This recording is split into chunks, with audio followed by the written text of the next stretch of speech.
The Road to Oz by L. Frank Baum. Chapter 24. The Birthday Celebration.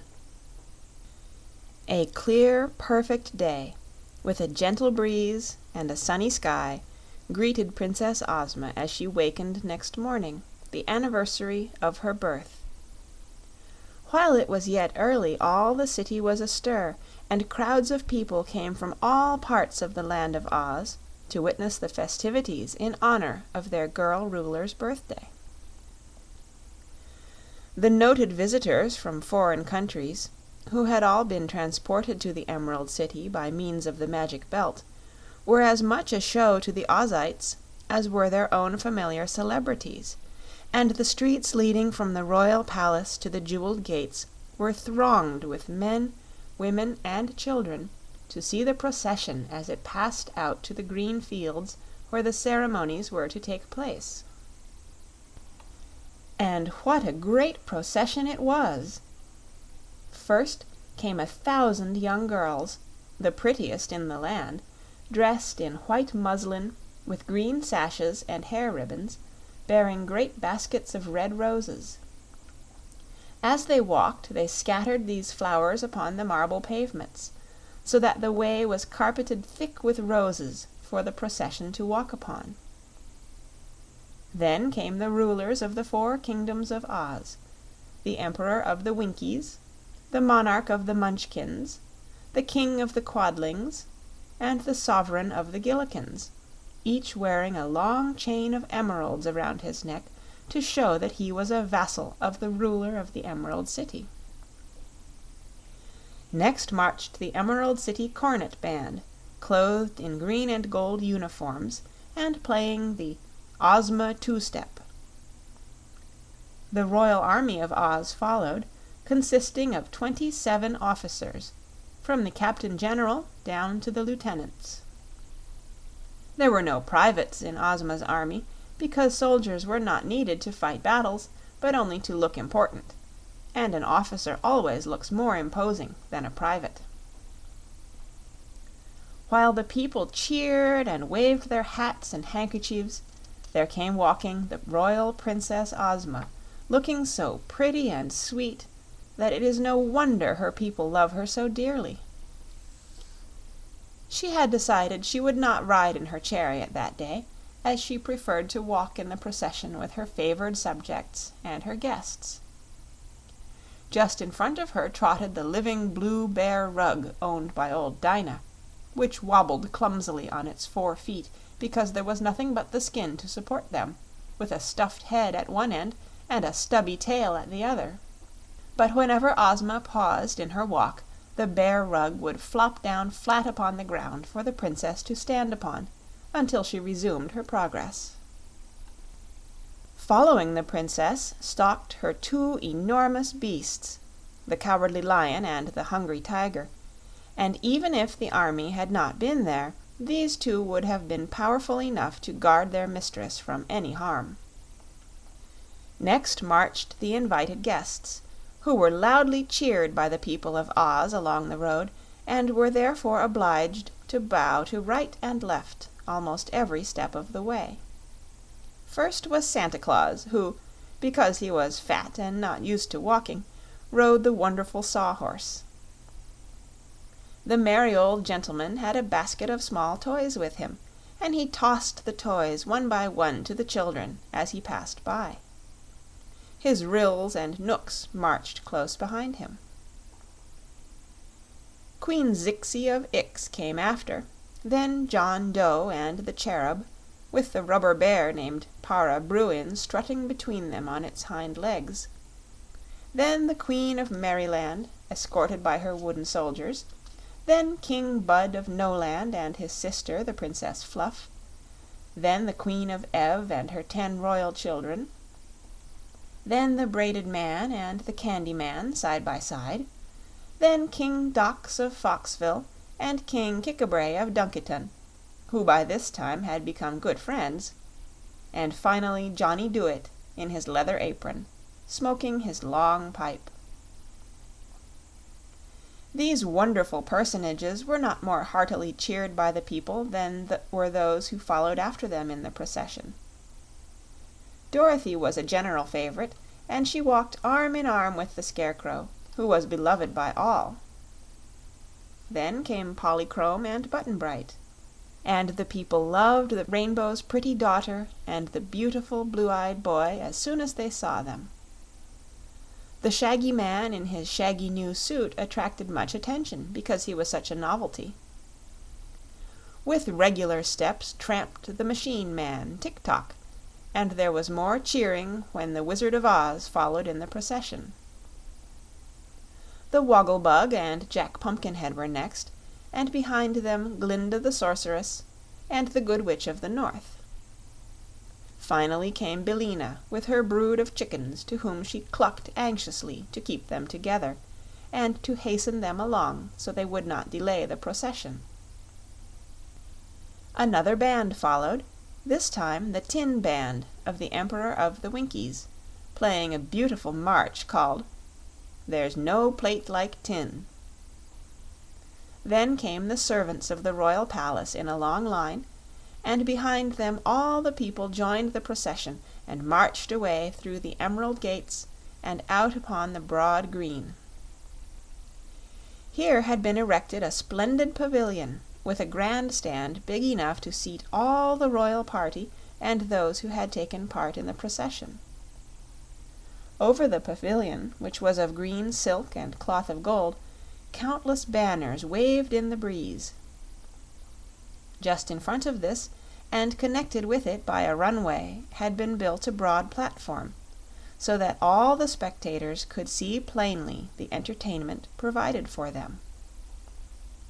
The Wizard now became Master of Ceremonies, as Ozma had placed the conduct of the performance in his hands. After the people had all congregated about the platform, and the royal party and the visitors were seated in the grandstand, the Wizard skillfully performed some feats of juggling glass balls and lighted candles. He tossed a dozen or so of them high in the air, and caught them one by one as they came down, without missing any. Then he introduced the Scarecrow, who did a sword-swallowing act that aroused much interest. After this the Tin Woodman gave an exhibition of swinging the axe, which he made to whirl around him so rapidly that the eye could scarcely follow the motion of the gleaming blade. Glinda the Sorceress then stepped upon the platform, and by her magic made a big tree grow in the middle of the space, made blossoms appear upon the tree, and made the blossoms become delicious fruit called tamornas. And so great was the quantity of fruit thus produced that when the servants climbed the tree and tossed it down to the crowd, there was enough to satisfy every person present. Para Bruin, the rubber bear, climbed to a limb of the big tree, rolled himself into a ball, and dropped to the platform, whence he bounded up again to the limb. He repeated this bouncing act several times, to the great delight of all the children present. After he had finished, and bowed, and returned to his seat, Glinda waved her wand, and the tree disappeared, but its fruit still remained to be eaten. The Good Witch of the North amused the people by transforming 10 stones into 10 birds, the 10 birds into 10 lambs, and the 10 lambs into 10 little girls, who gave a pretty dance and were then transformed into 10 stones again, just as they were in the beginning. Johnny Dooit next came on the platform with his tool chest, and in a few minutes built a great flying machine, then put his chest in the machine, and the whole thing flew away together, Johnny and all, after he had bid good-bye to those present and thanked the Princess for her hospitality. The Wizard then announced the last act of all, which was considered really wonderful. He had invented a machine to blow huge soap bubbles, as big as balloons, and this machine was hidden under the platform, so that only the rim of the big clay pipe to produce the bubbles showed above the flooring. The tank of soap suds, and the air pumps to inflate the bubbles were out of sight beneath, so that when the bubbles began to grow upon the floor of the platform it really seemed like magic to the people of Oz, who knew nothing about even the common soap bubbles that our children blow with a penny clay pipe and a basin of soap and water. The Wizard had invented another thing. Usually soap bubbles are frail and burst easily, lasting only a few moments as they float in the air. But the Wizard added a sort of glue to his soap suds, which made his bubbles tough, and as the glue dried rapidly when exposed to the air, the Wizard's bubbles were strong enough to float for hours without breaking. He began by blowing, by means of his machinery and air pumps, several large bubbles which he allowed to float upward into the sky, where the sunshine fell upon them and gave them iridescent hues that were most delightful. This aroused much wonder and delight, because it was a new amusement to everyone present, except perhaps Dorothy and Button-Bright, and even they had never seen such big, strong bubbles before. The Wizard then blew a bunch of small bubbles, and afterward blew a big bubble around them, so they were left in the center of it. Then he allowed the whole mass of pretty globes to float into the air and disappear in the far distant sky. "That is really fine," declared Santa Claus, who loved toys and pretty things. "I think, Mr. Wizard, I shall have you blow a bubble around me. Then I can float away home and see the country spread out beneath me as I travel. There isn't a spot on earth that I haven't visited, but I usually go in the night time, riding behind my swift reindeer. Here is a good chance to observe the country by daylight, while I am riding slowly and at my ease." "Do you think you will be able to guide the bubble?" asked the Wizard. "Oh yes, I know enough magic to do that," replied Santa Claus. "You blow the bubble, with me inside of it, and I'll be sure to get home in safety."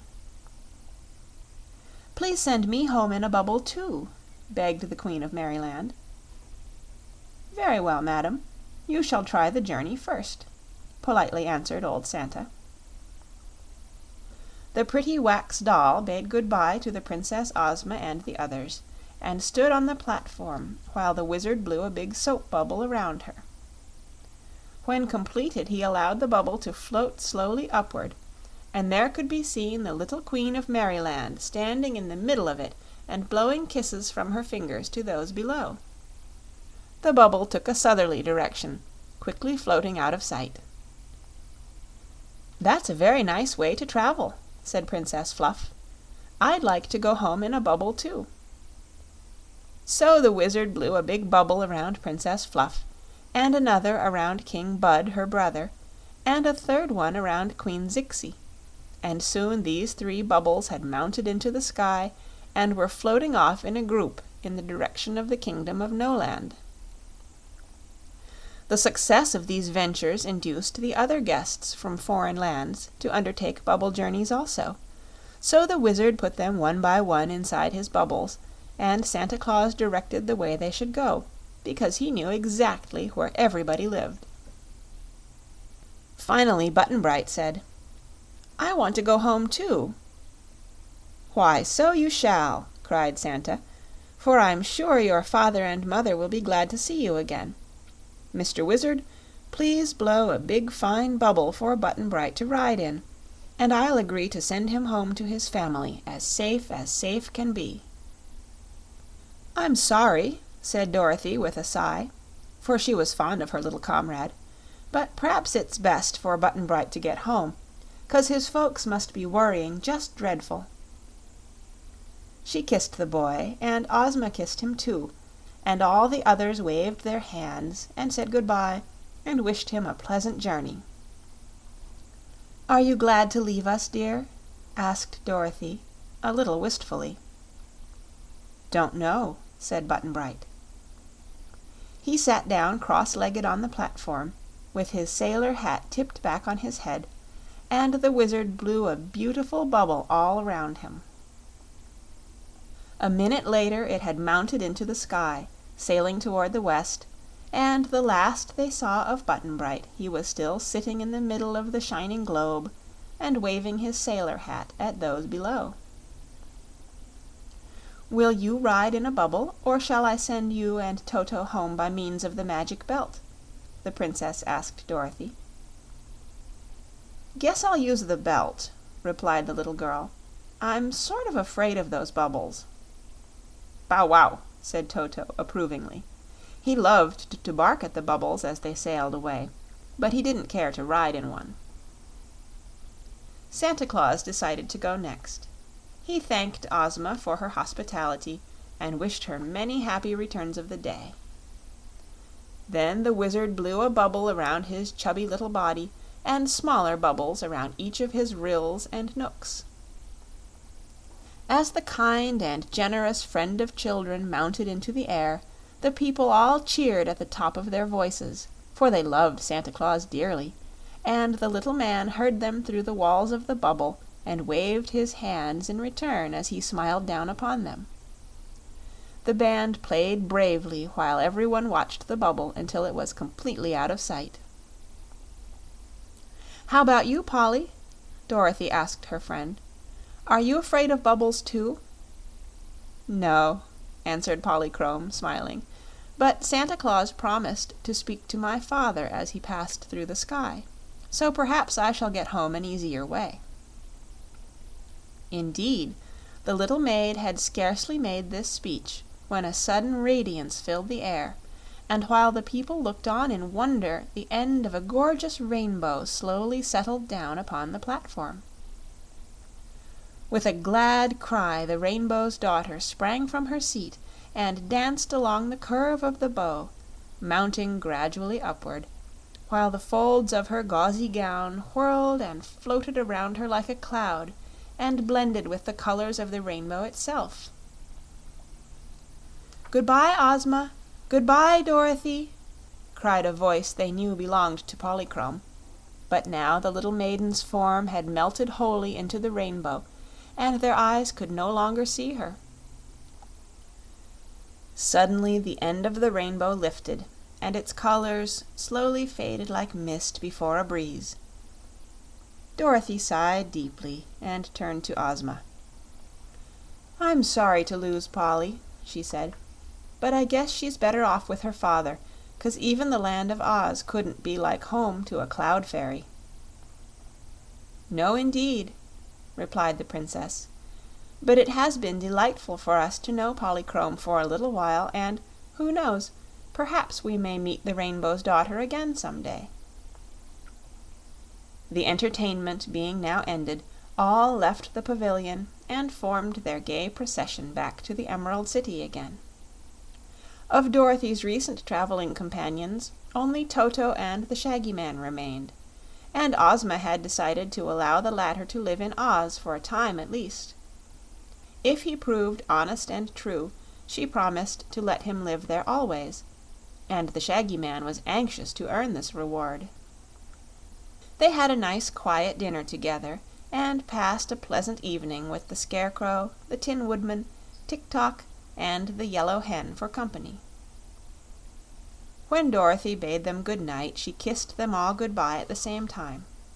For Ozma had agreed that while Dorothy slept, she and Toto should be transported by means of the Magic Belt to her own little bed in the Kansas farmhouse, and the little girl laughed as she thought how astonished Uncle Henry and Aunt Em would be when she came down to breakfast with them next morning.